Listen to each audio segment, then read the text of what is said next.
दोस्तों नमस्कार।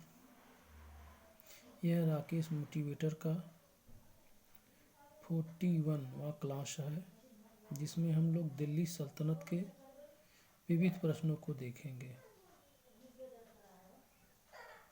भारत में पोलो खेल का प्रचलन तुर्कों ने किया था। ज्ञातव्य है कि कुतुबुद्दीन ऐबक पोलो चौगान का शौकीन था। इसी खेल के दौरान घोड़े से गिर जाने के कारण 1210 ईस्वी में उसकी मृत्यु हो गई थी। सल्तनत काल में ऊंचे धार्मिक और न्यायिक पदों पर बैठे व्यक्तियों को सामूहिक रूप से दस्तार बंदान पगड़ी पहनने वाले कहा जाता था, क्योंकि वह सिर पर आधिकारिक रूप से पहनी जाने वाली पगड़ी धारण करते थे। राजपूतों द्वारा मुस्लिम आक्रमणकारियों से स्त्रियों की रक्षा के लिए जौहर प्रथा का प्रचलन हुआ। दोस्तों हम लोग प्रश्न को और आगे बढ़ते हैं। देखिए, भारत में पोलो खेल का प्रचलन किया किसने किया था? तुर्कों ने। निम्नलिखित सूची में 1-2 को सम्मिलित किया गया है। देखिए क्या क्या है दोस्तों। फिरोज तुगलक नहरों का निर्माण करवाया था। बलबन जो है नवरोज का निर्माण करवाया था। अलाउद्दीन खिलजी दीवाने रियासत का निर्माण करवाए थे। जहांगीर जो है थॉमस रो।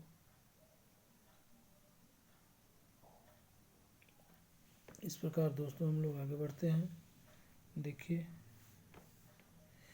यह क्वेश्चन जो है, निम्नलिखित में से दिल्ली सल्तनत के किस सुल्तान के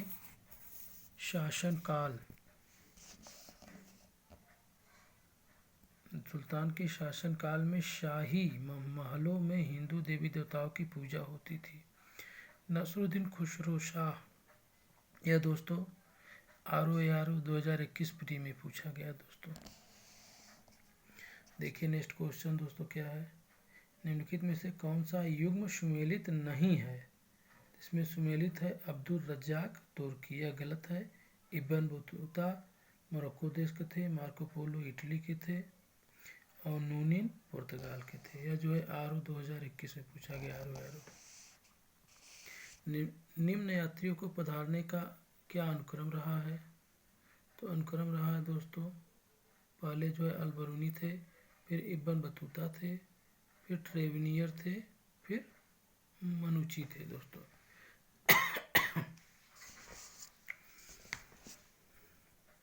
दस्तार बंदान कौन कहलाते थे? तो यह कहलाते थे उलेमा। भारतीय इतिहास के संदर्भ में निम्नलिखित में से कौन सा कुलाह धारण कहलाते थे? तो यह कहलाते थे सैयद।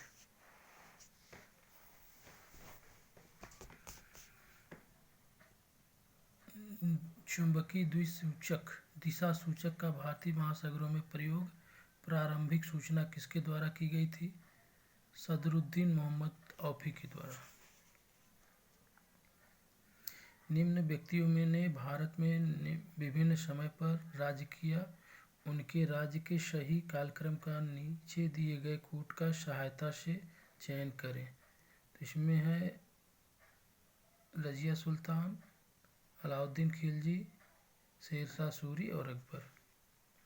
रजिया सुल्तान का शासनकाल 1236 से 1240, अलाउद्दीन का शासनकाल 1296 से 1316, शेरशाह का 1540 से 1545, अकबर का 1556 से 1605। ये देखिए दोस्तों, सम्मिलित कीजिए। कौन सा युद्ध कब लड़ा गया था? तो चंदावर का युद्ध लड़ा गया था दोस्तों। चंदावर का युद्ध लड़ा गया था दोस्तों किसमें? 1194 में। और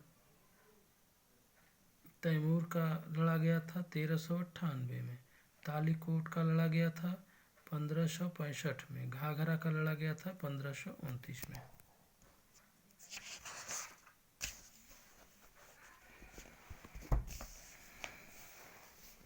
देखिए दोस्तों, युद्धों का क्रम देख लीजिए। चंदावर का युद्ध 1194, तैमूर का 1398, तालीकोट का 1565 और घाघरा का 1529।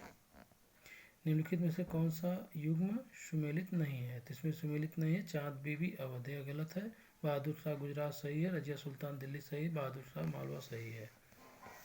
अगला देखिए, निम्नलिखित घटनाओं पर विचार कीजिए। विजयनगर के कृष्णदेवराय का शासनकाल, कुतुब मीनार का निर्माण, पुर्तगालियों का आगमन, फिरोज शाह तुगलक की मृत्यु। इन घटनाओं का सही कालक्रम क्या है? तो पहले जो है कुतुब मीनार का निर्माण हुआ, फिर फिरोज शाह तुगलक की मृत्यु हुई, फिर पुर्तगालियों का भारत पर आगमन हुआ, फिर विजयनगर के कृष्णदेव का किया गया।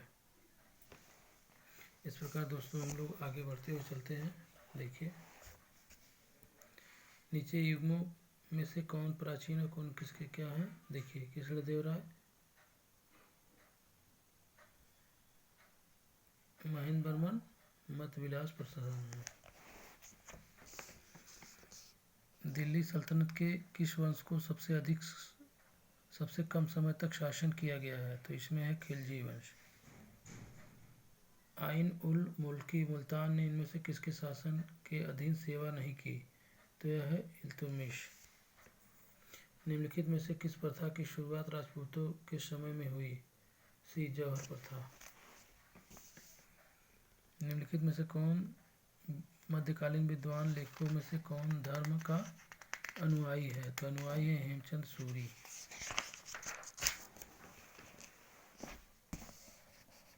मध्यकालीन भारतीय इतिहास में पनही तथा उपानह का उल्लेख किस संदर्भ में किया जाता है? जूता के संदर्भ में। मध्यकालीन भारत में शब्द फड़म किसे निर्दिष्ट करता है? तो फड़ सिक्के को कहा जाता है। 13वीं-14वीं शताब्दियों में भारतीय कृषक खेती नहीं जान करता था, तो मक्का की। मध्यकालीन भारत में महतर और पट्टिकिल पदनाम किसके लिए प्रयुक्त होते थे? तो प्रयुक्त होते थे ग्राम मुखिया के लिए दोस्तों। तो इस प्रकार देखिए दोस्तों, मध्यकालीन भारतीय इतिहास में दिल्ली सल्तनत के विविध क्वेश्चनों को हमने देखा। सभी विद्यार्थी साथियों से निवेदन है कि चैनल को देखें और सब्सक्राइब कर लें और शेयर कर दें दोस्तों। नमस्कार।